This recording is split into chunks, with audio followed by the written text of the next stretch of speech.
ولی تھے تبھی تو حضرت سلیمان علیہ السلام نے فرمایا تھا بلقیس کا تخت کون لائے گا. تو حضرت آصف ابن برقیہ کھڑے ہو گئے تھے, فرمایا تھا حضور مجھے اجازت دیں, آنکھ کھلے گی بند نہیں ہوگی, تخت بلقیس آپ کی بارگاہ میں آئے گا.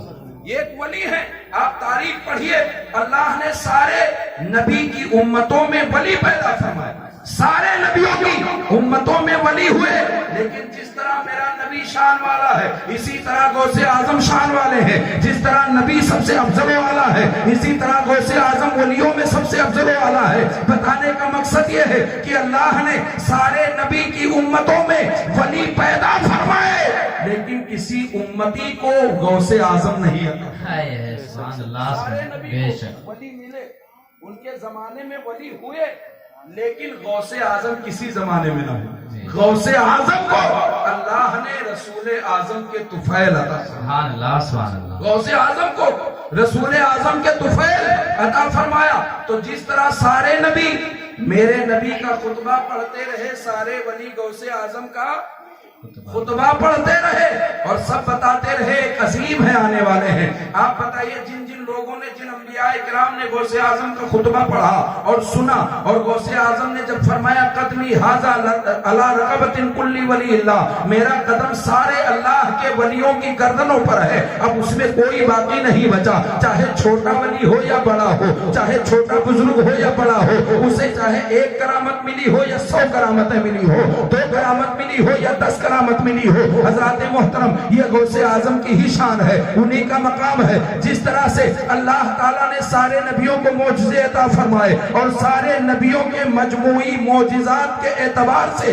دیکھا جائے تو اس سے کہیں زیادہ مصطفیٰ جان رحمت کو عطا فرمایا, اسی طرح سے اللہ نے سارے ولیوں کو کرامتیں عطا فرمائی, لیکن ساری کرامتوں کا مجموعہ اور اس سے بھی زیادہ غوث اعظم کو عطا فرمایا. غوث اعظم کی شان اتنی بلند ہے, اتنی بڑی ہے کہ سرکار بڑے پیر رضی اللہ تعالیٰ عنہ کی ترانے جب گائے جا رہے تھے, سب پڑھ رہے تھے, سب تسلیم کر رہے تھے, سب اعلان کر رہے تھے, پتا چلا کہ سب نے صرف پڑھا ہی نہیں, غوث اعظم کے بڑکپن کا, ان کی بلندی کا, ان کے شان کا, ان کی عظمت کا اعتراف کیا, گردنیں جھکا دی.